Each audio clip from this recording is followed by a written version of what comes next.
Sosok Novita, warga negara Indonesia asal Semarang, korban salah sasaran di berondong tembakan di Texas. Nasib naas menimpa wanita asal Indonesia yang tinggal di Amerika Serikat. Ia menjadi korban salah sasaran. Korban berinisial NKP ini tewas di berondong ratusan peluru. Wanita 25 tahun itu menjadi korban salah sasaran karena pelaku sebenarnya menyasar rumah tetangganya.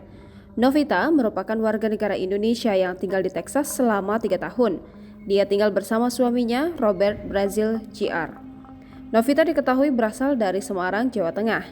Salah satu kerabat Novita, Maria Francisca, mengatakan kondisi keluarga Novita masih sangat terpukul. Teman-teman Novita juga menggalang donasi untuk keluarga korban melalui situs GoFundMe. Dalam situs itu, Novita digambarkan sebagai seorang perempuan yang baik dan penyayang. Saat kejadian, Novita Kurnia Putri atau akrab disebut Novita Brazil tengah mengetik di laptopnya di rumahnya di West Bexar County, San Antonio, Texas, Amerika Serikat pada Rabu 5 Oktober dini hari. Dikutip dari NBC News, Novita Kurnia Putri tertembak beberapa kali di bagian wajahnya. Novita meninggal dunia di tempat kejadian. Peluru yang ditaksir berjumlah lebih dari 100 bulir ditembakkan oleh dua remaja laki-laki ke arah Novita Kurnia.